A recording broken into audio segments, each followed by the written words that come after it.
So hopefully you can't hear the kettle going, but I have the kettle on to get my dechlorinated water because chlorine boils out of the water because apparently, as far as I know, it has a boiling point lower than water, so it should boil out first. Then we can cool the water and the water will then become dechlorinated water. It's genius. So anyway, the other idea that I have is I'm going to fill this plastic tub here with ice, and then I'm going to put another bowl with the boiling water on top of this, and hopefully the idea is that this will cool that so we can use it sooner than just letting it get to room temperature naturally. That's the idea.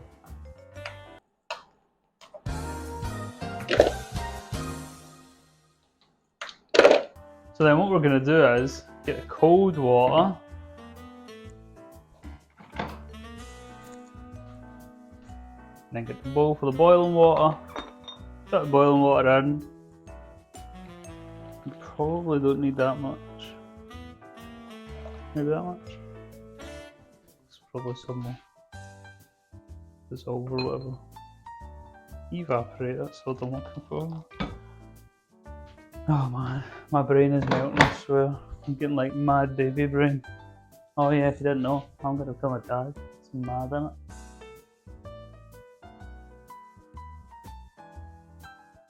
it? So I've just washed the nylon strainer because I can't use the actual sieve. See the metal one, still want to destroy the grains. And so the idea here is now we're just going to get rid of all of this disgustingness, save the grains, then we'll rinse the grains a little bit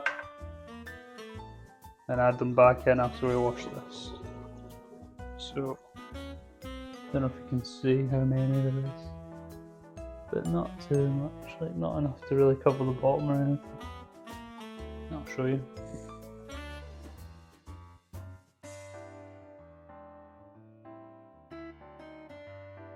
I'll put a side by side on how many used to be in here versus how many are here now, and we can see. I'd imagine it's probably the same amount because they've not had much sugar to eat on or anything. So anyway, we'll chuck this through the strainer into this wee glass. It's about all of them, I think. And what we'll do is let's wash this with hot soapy water. Probably actually to be extra healthy or whatever. Is that what? Oh god, it's so warm.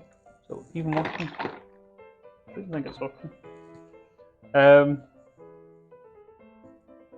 Is we'll use bicarb and vinegar to clean it to be extra natural.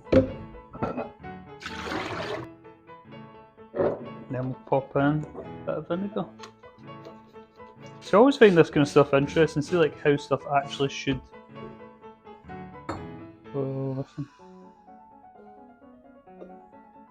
Doesn't smell too dissimilar to how it smelled earlier, just more vinegary and less off. But I always find it interesting, just stuff like how not how it should be, but where it kind of comes from.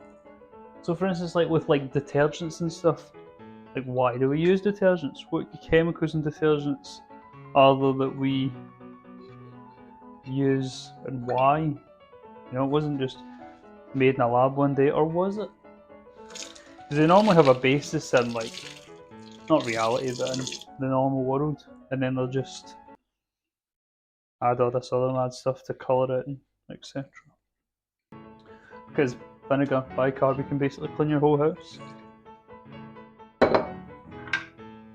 But the weird thing is, you know, you can't smell this, so you'll be watching me or Saladino or whatever using vinegar to clean stuff, and you'll be like, hey, that's genius. Then you'll buy a bottle of white vinegar and use it, and you'll be like, everything stinks of vinegar. So, pros and cons, I suppose. Oh wait, how am I going to rinse my I'm not going to rinse my grains. That was the idea, was to clean them. I'll just put them straight into the next milk and I'll... You know what I'll do? I'll just put it straight into the next one. I'll not use that. I'll use that as a cleaning / revival stuff. And then after that, it should be a bit cleaner. And for the next one, we can use it because I can't avoid waiting until we've got loads of dechlorinated water, so much that we can rinse the grains and stuff. Just because it's not even that they'll be dirty or bacteria, obviously, but I don't know. I've not really googled much of this reviving stuff. I'm just kind of winging it, if you've not guessed. Ah, there we go. There's enough water in it now that it's kind of seeping out, because I've got it all the way up to the brim. Now that should actually cool it down now, hopefully. Let me pour it through this sieve. Because I don't even know what's going to be grains and what's just like bad bits. Because like that's all just cuddling. Now let's just safely assume the grains are at the bottom. So let's get rid of the stuff at the top. Here we go. We can safely assume that these are the grains. Because we're not going to rinse these ones with water, what we'll do instead is we'll chuck them straight into here. And then the rest in here, I'll add a little bit of milk.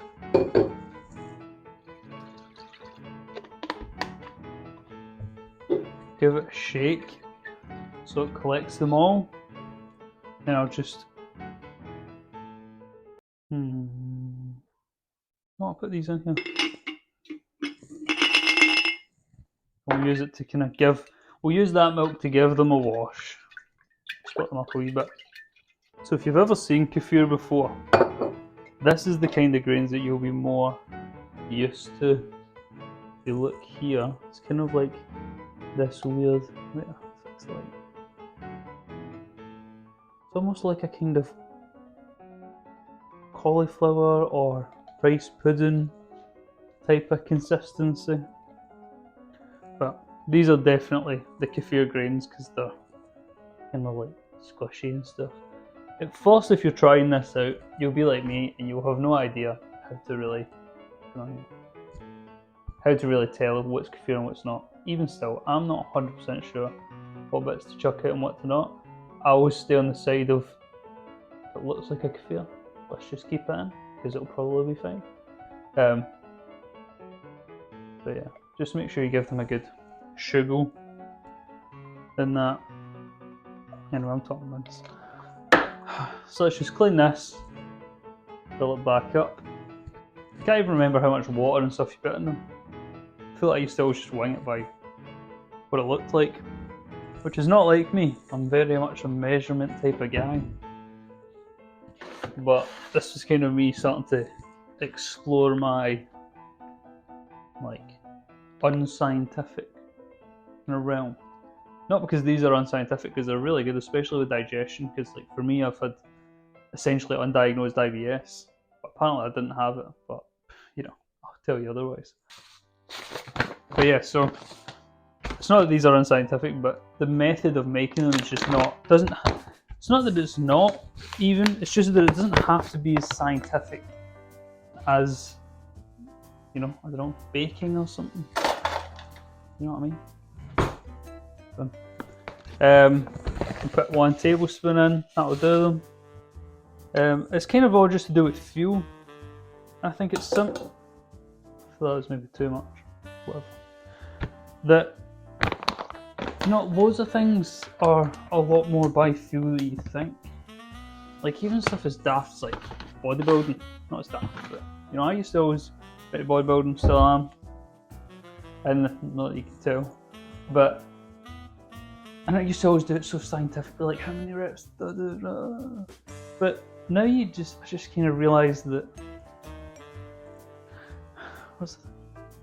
but now I just realised that it is all to do with fuel. If it feels good, it feels intense, you're probably getting better. It's the same with like how much sleep do I need? Oh, it's this much, blah blah blah. But really, it's just like just go by fuel, because I think a lot of this pro science stuff that we're doing is kind of taken away from how we are as humans and evaluating ourselves, like in a kind of interoceptive manner, like interoception, the ability to sense from within. It's like, am I full? I don't know. Could I eat more? Probably. So I'm not full. How many calories does it say? Yeah, that'll do. Instead of just being like literally like, am I full?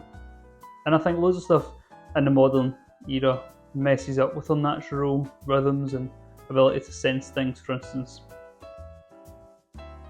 blue light at night, TVs, dopamine from phones, foods which are just abnormally dense in calories and stuff. So you don't really know what satiation is, you don't really know if you actually are tired, you don't really know this, that, the next thing. But it's an important skill to learn, I think, is to train how things feel. And that's a long-winded way to basically say that I just add as much water as I want and I can feel. But yeah, and I think it's a good thing as well, becoming a dad, to realise that not everything is as prescriptive and scientific as people would like to be, that oftentimes it's just what do you think and what do you feel, and just going with that. So, that advice. But anyway, sugar's been added. I'll add the milk into the other one after I wash it. And this will be like the cleaning one, so I'll probably see you again in like 3 or 4 days. Oh, I'm covering the mic. So I'll probably see you again in like 3 or 4 days, in which time we'll change it so they've had a bit of time to revive, and then from there on, taste it. So, see you then. Got them in their new jars. So it's nice, just like milk. Has that kind of fruity smell that I remember what it feels smelling like. Nice smell.